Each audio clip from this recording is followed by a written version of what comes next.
Dear Noah, as well as the millions and millions of my aspiring fans, I am very sorry my last episode did not go up. I do not plan to rectify this problem, because I can't. Please note that this is entirely my fault.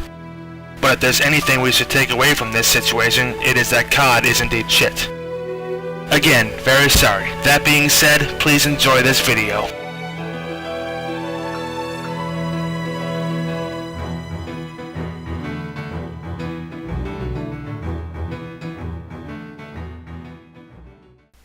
Come October, Mafia 3 will be out for all the world to see, and or laugh at.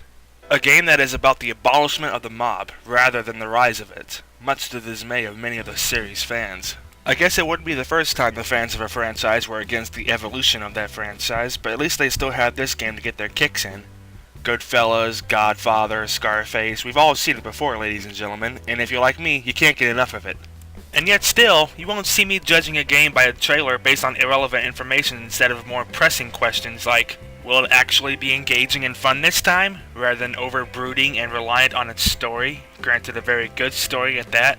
That last part sort of gave away what my opinion is of Mafia 2, so I better get on with the review already. In all fairness, my opinion of this game is significantly higher than my opinion of fanboys and of anything political. This game is very much a whole lot of Mafia. Much like Mafia 3, we will be seeing how the characters are still going to be the greaseballs we know and love. Who doesn't love a good old organized crime drama? And Mafia 2 boasts its incredible and real story, so I'm going to see if it delivers. You play as Vito Scaletta, and the story is set in Empire Bay, which I'm guessing is supposed to be New York City. You're an immigrant from Sicily, because let's not forget, this game is about the mob. Vito done goofed and was sent to fight in World War II, getting shot. Vito comes home to meet his best friend Joe, who immediately illegally discharges him. Vito returns home to his mother, and we are introduced to the driving fear that resides within his darkest soul. Getting a real job!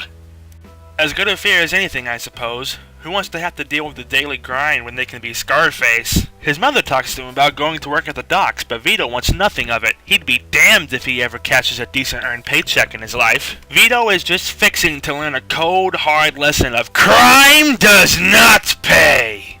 Ever! Reminds me of another game that came out. I wonder if this game was inspired by that one. I could spend this whole video shitting on Mafia 2 for aping off of Grand Theft Auto 4, but honestly I do enjoy Mafia 2, unlike GTA 4, which is somewhere between a bit boring and a god-awfully dull. But at least GTA 4 had some awesome and fun gameplay. Mafia needs to take itself a bit less seriously and learn how to be an honest-to-goodness GTA clone and do it right. Yeah, let's get this out of the way now, fuck it. Underneath the surface of an all-around solid and fun story and narrative is a dull-as-dishwater world that's about as ripe for exploring as your mother-in-law's asshole. Sure, the music is neat, the characters are fun, and the gameplay is decent for a third-person shooter. But the problem with Mafia 2 is the world is nail-bitingly empty. The scenery is very much appealing and sets the tone of the 1940s and 50s, but it's a big-ass cardboard box, nothing more. All the shops are either pointless, or fucking pointless. You are given the impression that there is at least something inside this crayon-made world that is resembling of a game. Certain characters look you straight dead in the eye and basically say, "Come back and get a mission from me, yay!" But they sit on a throne of lies because whenever I come back the next day, they won't even give me the time of day! Even Vito himself starts to get bored by the repetitive nature of a criminal lifestyle, making sarcastic comments over the telephone whilst predicting his friend's next word. I'm talking a lot about Vito and his entrepreneur character, so let me do a once-over of our main protagonist. In many ways, he's a typical open-world crime drama main protagonist.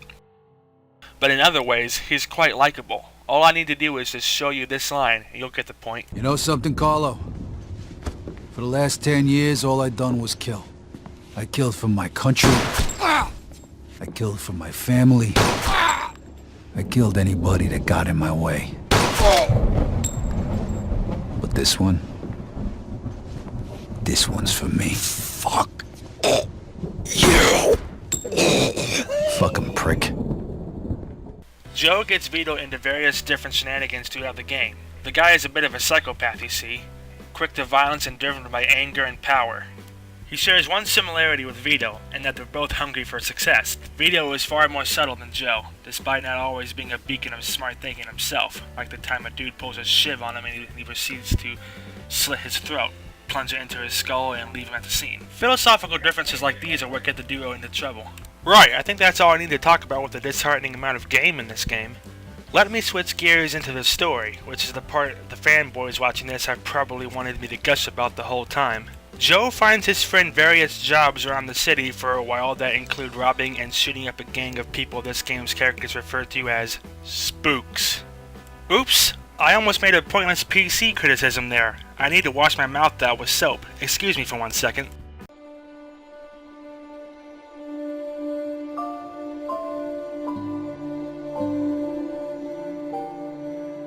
Right, now that's done. Vito gets himself thrown into the slammer, and the story takes a jarring turn into Shawshank Redemption territory for a while. Shawshank is a brilliant movie. Anyone who's seen it could spot someone ripping off it from a mile away, right from fresh fish to having a fight off a pack of rapists. Or the hard way. Your choice. It does well to drive my point home that Mafia 2 is far different from something like Saints Row or Grand Theft Auto. Instead of giving you a playground to do with as you please, like blowing it sky high, Mafia 2 puts you on something like a ride from Universal Studios. It throws you around and gives you plenty of things to see and admire for what they are, but nothing is meant to take you up into the air or take your breath away or anything like that. Where Saints Row has a giant dildo and GTA has a jetpack, Mafia 2 has one man and a story to tell. Whether you like it or not, Mafia doesn't consider entertainment for its players to be a big deal. This works both for its favor and its detriment. The story truly takes off after Vito gets out of the prison and steps right into the 1950s. Vito partakes in strip clubs, burying bodies, and more well-crafted and well-written on-rails action. I'm someone who is okay with having my hand held if it means I get to be rewarded with candy like a good little boy, and this game sure has its quirks. The reason why I am pointing this all out is because this is a review after all, and my job is to make damn sure you understand what Mafia tries to do, and judge it as such. There's a fine line between shouting, "But that's not the point, guys!" and fairly inspecting a piece of art in the way the artist intended it to be inspected. And the parts of Mafia 2 the game wants me to see are very well done. It has a focused and thrilling story as well as a satisfying conclusion. I won't spoil anything for you, and this story-driven game is riddled with spoilers, but the protagonist of Vito Scaletta, while hard to get along with at times, is very relatable and very charismatic.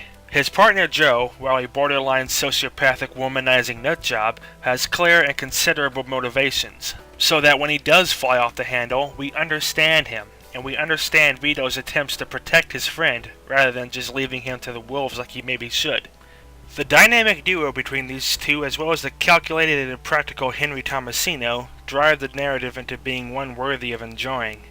These three characters are, in most ways, horrible people and unredeemable criminals. This becomes clearer as the story carries on.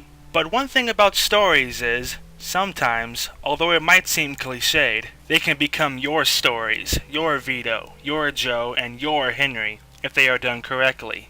This is something I have learned in my short and inspiring ventures of being a young and amateurish writer, and it's something that Mafia 2 wonderfully captures. So buy this game for the character-driven and intense story if that's your fancy. I firmly recommend it. My name has been Marty Mayhem, you have been watching Monday Night Mayhem, and I'll see you next time.